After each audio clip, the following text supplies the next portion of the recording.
children, I would bake you a mud pie, warm and brown beneath the sun. Never learned to climb a tree, but I would try, just to show you what I'd done. Oh, what I wouldn't do if I had you, babe. I had you. Oh, what I wouldn't do if I had you, babe.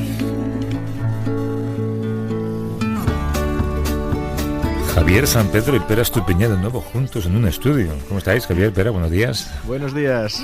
Yo no puedo decir lo mismo. Ya me han dicho que te has quedado sin voz. Yo no estoy allí con vosotros, pero creo que has entrado a una farmacia al grito de dadme lo que sea, pagaré lo que haga falta. Lo primero, solo he dicho lo primero, con lo que parecía un atraco. ¿Cómo es tu relación con los fármacos? Por cierto, tengo curiosidad. Tengo una larga y cordial relación con los fármacos, por supuesto. Te llevas muy bien con ellos, incluso ¿no? con las combinaciones. Sí, me gustan las combinaciones, pero nada de homeopatía, nada de eso, sino productos con potencia industrial. Química, a tope, sí, la química, ¿no? Química, a tope. Bueno, Pera Estupiñán es químico, es bioquímico y es conductor en la 2 de El Cazador de Cerebros, y Javier San Pedro es doctor en genética y biología molecular, colabora con El País y a veces tiene voz para hablar cuando la recupera gracias a la química moderna. Pero es muy curioso porque cada vez que llegas, hoy no te estoy viendo porque estoy lejos, pero tú sabes que tienes mirada de niño, ¿no? Sí, me lo han dicho como de niño asombrado por lo que le están contando, ¿no? Sí. Y siempre que vas a algún lugar a trabajar, porque vas a grabar historias para tu serie de televisión o para luego contarlas aquí, siempre vienes como con ganas de contar lo que has aprendido. Bueno, de hecho, he estado en el Instituto de Óptica del CSIC, pero no por grabar, o sea, no por trabajo. O sea, conocí a una física que trabajaba allí y me decía, si alguna vez quieres ir a verlo, y yo digo, ostras, pues sí, claro que quiero ir, claro. Por que la tarde, quiero ¿no? Ir. Sí. Hace un par de días, a las 6:30 de la tarde, pues me fui a ver un laboratorio y, bueno, además tengo la suerte de poder contarlo aquí, ¿no? Porque vi, tres cosas interesantísimas, ¿eh? Primero, me empezaron a medir las aberraciones de mi ojo. Todo el mundo tenemos... O sea, la visión no es... Mira cómo se ríe, Javier. Nuestra visión no es perfecta. Tenemos las dos. La miopía y el astigmatismo o la hipermetropía son las aberraciones más curiosas, pero luego todos tenemos pues unos más y unos menos pequeñas aberraciones, que no vemos lo redondo, todo lo redondo, no nos damos cuenta, porque el cerebro se adapta. A veces vemos un poquito más de áurea alrededor de las cosas, entonces ellos lo que hacen es te miran cuáles son las aberraciones pequeñas que tienes y después con una especie de lupa y tal te las corrigen y de repente ves los objetos mejor de lo que veías antes. Y dices, wow, y esto es como si de repente tuvieras una supervisión, y esto me sorprendió mucho. Pero eso son malformaciones entonces que no notas en la vida diaria. No, porque claro, estamos acostumbrados a ver, nos parece que, oye, una vez, si necesitas gafas te las pones y ves bien, pero lo que no sabemos es que se podría llegar a ver incluso bastante mejor, ¿no? Con unas gafas muy precisas. Pero déjame que te cuente otra cosita que están investigando, que esto ya es tecnología punta. Lo de antes es muy interesante para mejorar también, pues, bueno, la óptica en el futuro, pero esto es están haciendo como una especie de cristalino. Cristalino es la parte del ojo que se deteriora más con la edad. O sea, todo el mundo, a partir de los 45, 50 años, todo el mundo, es el 95% de personas, el cristalino se hace más rígido, entonces no puede doblarse tanto con los músculos del ojo y aparece la vista cansada, ¿vale? Si alguien llega a tener cataratas, que es otro problema del cristalino, pues se puede hacer, bueno, se puede poner una prótesis, pero están diseñando una especie de prótesis de cristalino súper avanzada y sería como perfecta, ¿vale? Es decir, no cambiaría con la edad, se adaptaría muchísimo. Todo esto que hablamos a veces del futuro, casi de la fusión de humanos y robots, cibernética, y todo esto, dices, anda, esto es muy probable que dentro de un tiempo estas prótesis de cristalinos sean algo que la mayoría de personas tengamos. ¿Y eso es Instituto de Óptica, que es dinero público? Sí, el Instituto de Óptica del CSIC, aquí en Madrid. Sí. Bueno, tenemos como siempre un número de teléfono para que hagan preguntas si quieren a Pera y a Javier. Pueden llamar o pueden escribir o mandar una nota de voz, porque es un número de WhatsApp. Es el 638-855-349. Si nos queda un ratito al final del programa, pues tratamos de buscar su opinión sobre lo que ustedes quieran. 638-855-349.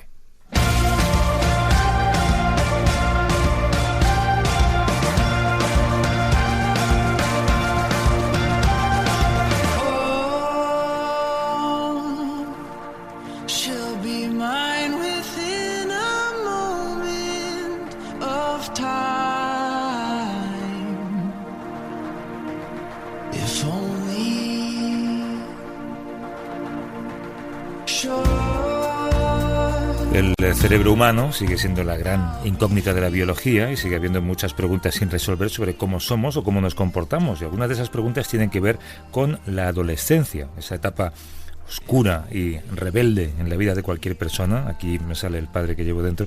Solemos culpar a las hormonas, pero la realidad es que en esa etapa el cerebro sufre una enorme transformación que explica el comportamiento impulsivo y el comportamiento cambiante de los adolescentes. Y este es por fin, Javier, un tema en el que yo soy experto, el cerebro de los adolescentes. Lo tengo en casa. Bueno, yo no soy padre, pero sí tío. Y sé más o menos de qué estás hablando, sí. Yo, pues, hay en un libro reciente de un biólogo que se llama Robert Sapolsky, sobre la agresividad, el comportamiento agresivo o pacífico en el ser humano, ¿no? Hay un amplio capítulo dedicado a la adolescencia y la verdad es que me ha llamado mucho la atención el núcleo de la teoría, el estado de la teoría, ¿no?, sobre el campo este, porque tenemos dentro de la cabeza como los dos caballos de Platón, ¿no? Uno es nuestras emociones, nuestro cerebro emocional reptiliano, de donde procede la agresividad, como el núcleo de la amígdala, y hay otro que se ocupa de controlar las emociones, que son los lóbulos frontales.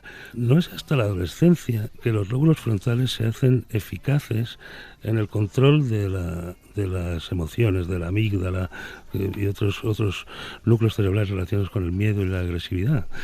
Y esto, el invitado que tenemos hoy nos va a hablar de los mecanismos por los que esto ocurre. Se llama poda o proning. Y hasta mediada la veintena, hasta que el individuo no tiene 20 y tantos años, este proceso no acaba de ocurrir. No hay pastillas para acelerar este proceso. Tiene que inventar esto, ¿no? Que se pongan a trabajar sobre ello. Si las hubiera, ya me las había tomado yo.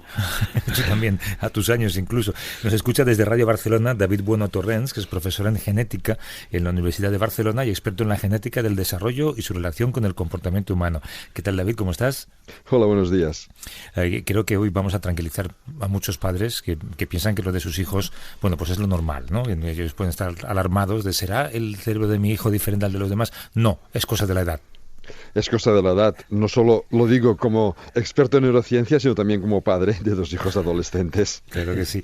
En el cerebro adolescente tiene lugar un proceso, lo comentaba Javier, al que los expertos llamáis podado neuronal. Explícanos un poco en qué consiste.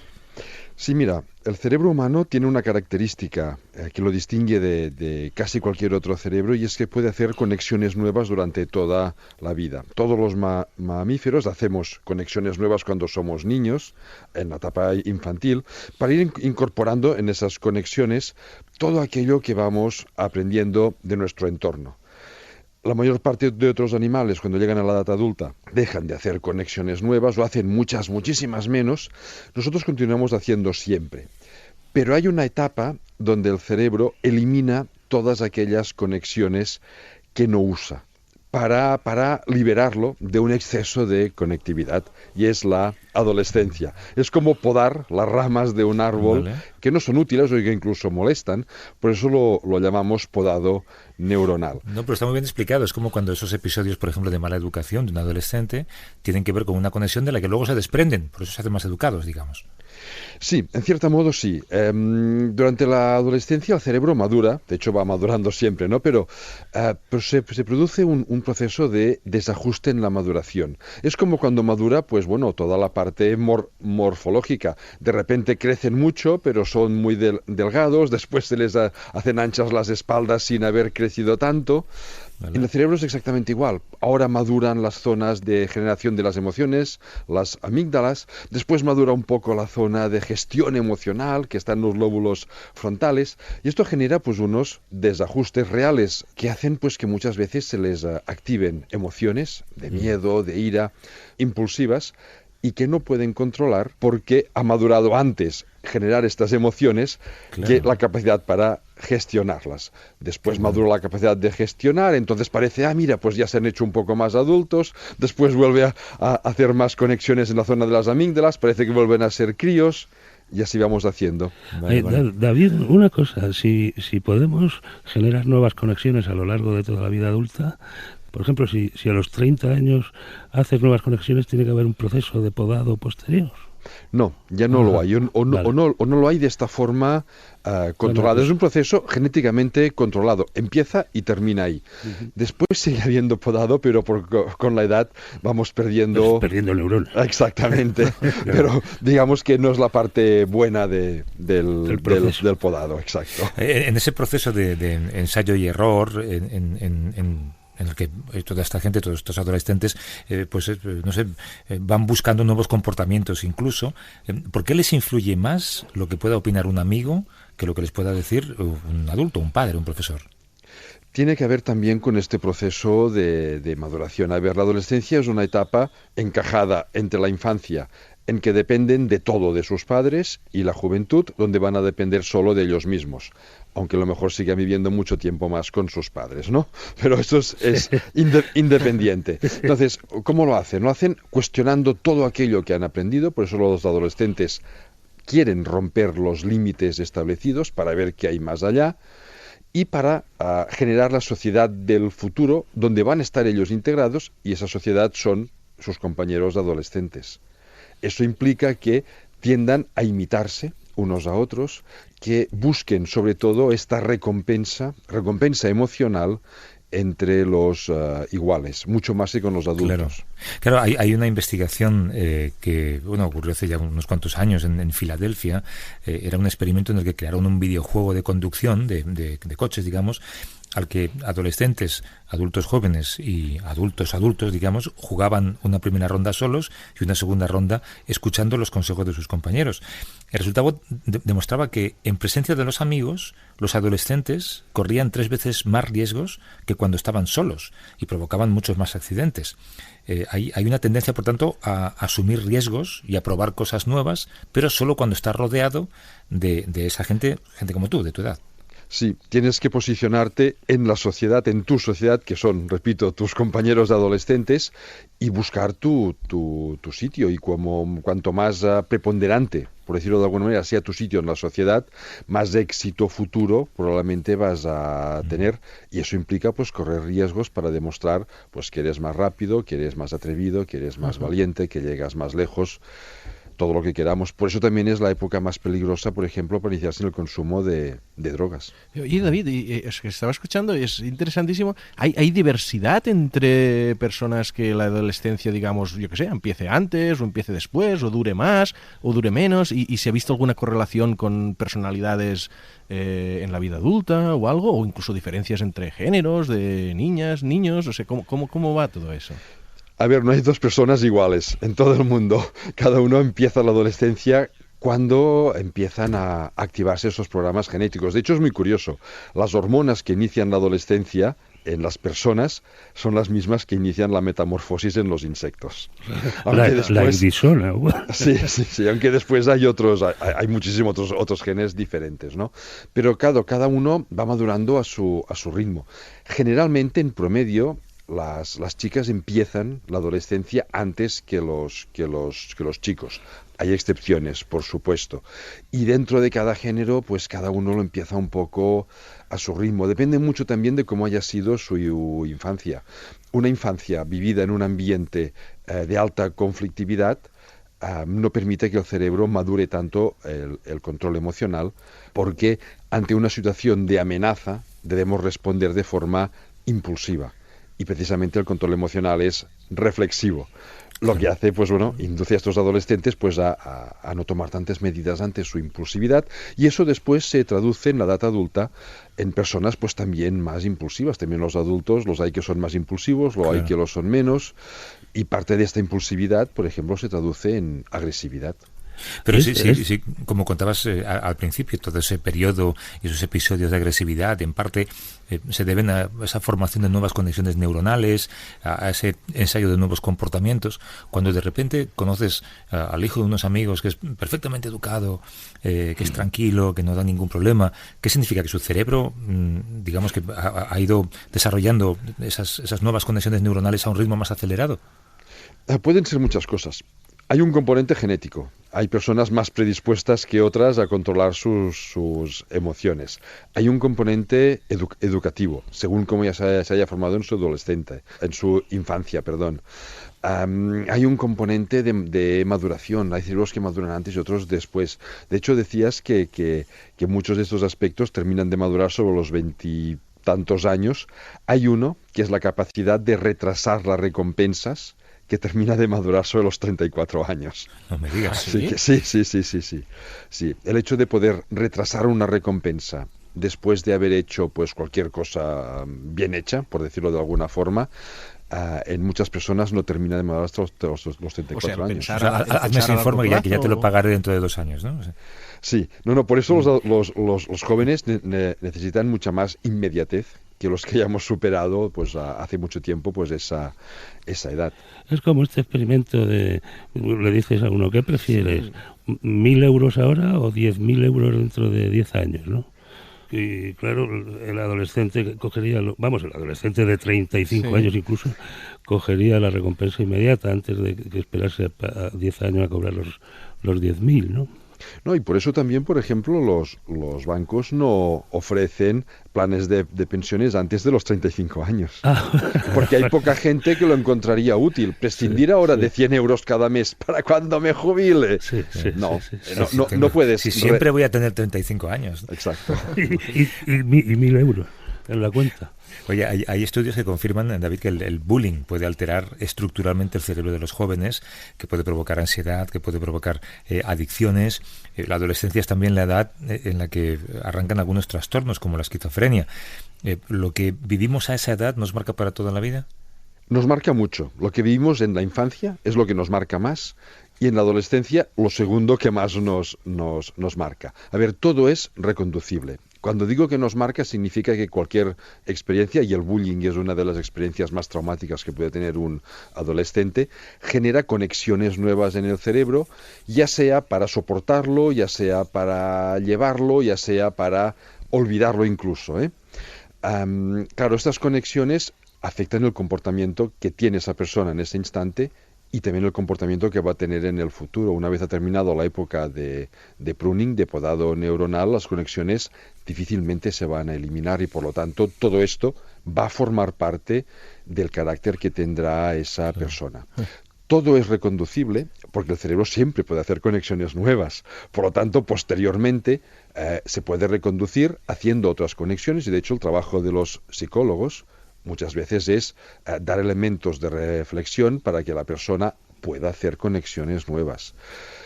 Pero es una etapa clave. En el caso, por ejemplo, de la esquizofrenia o de otros trastornos mentales, muchos surgen como consecuencia precisamente de este pruning, de este podado neuronal.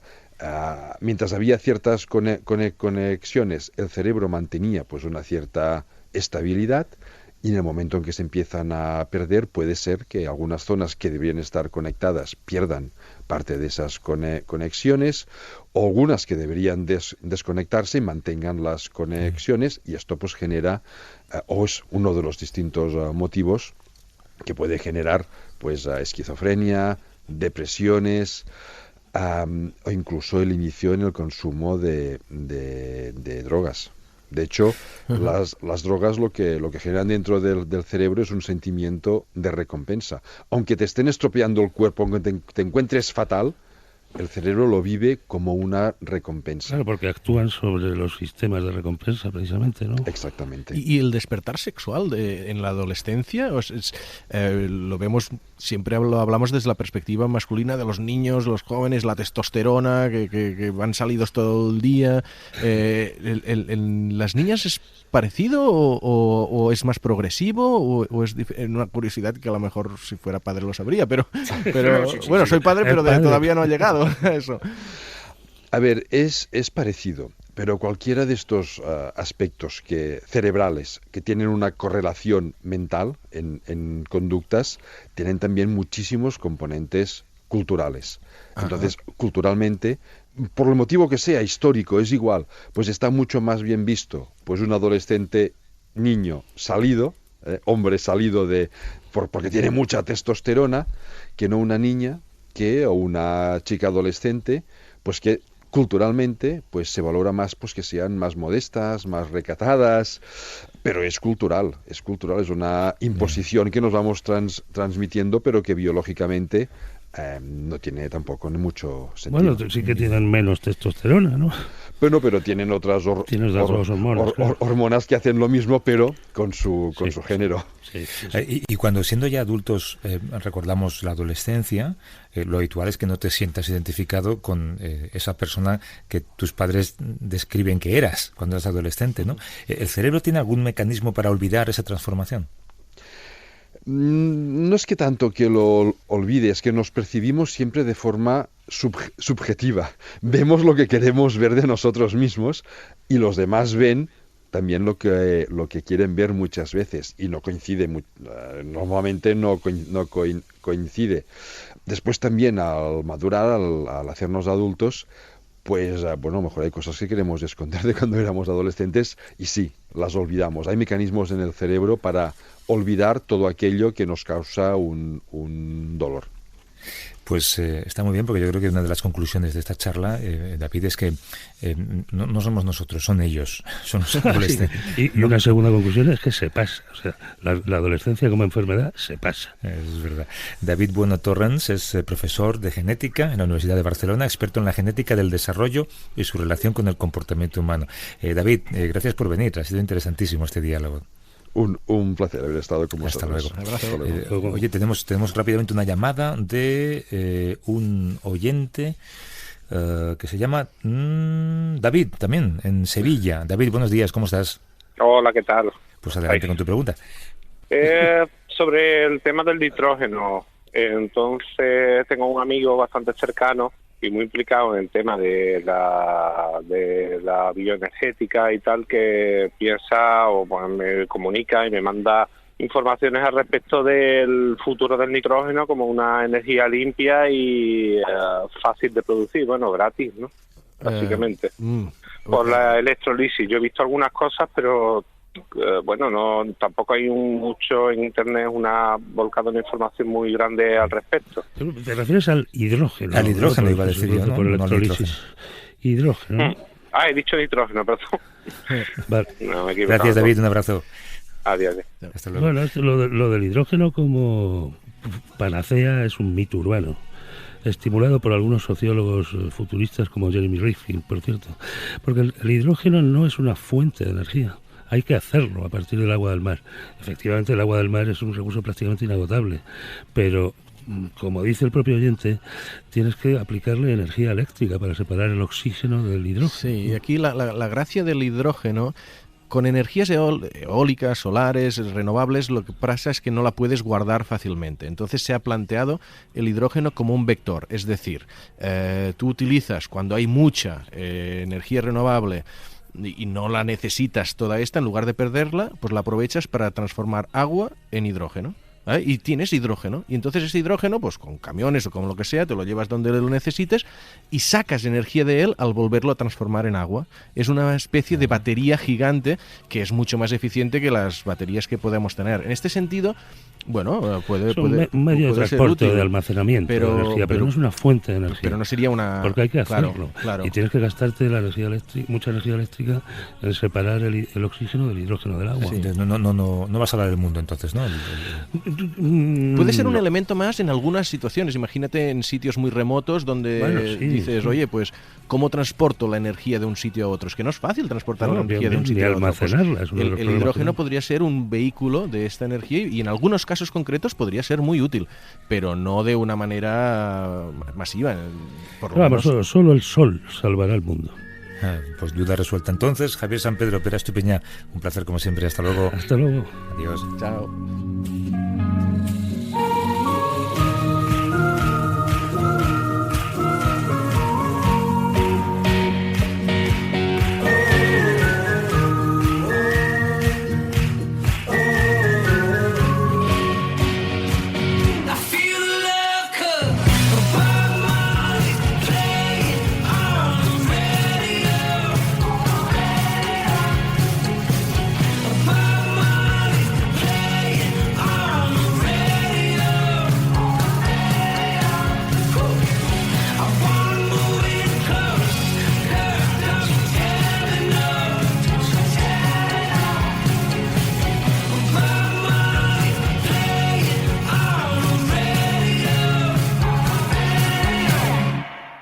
A vivir que son 2 días. Javier del Pino.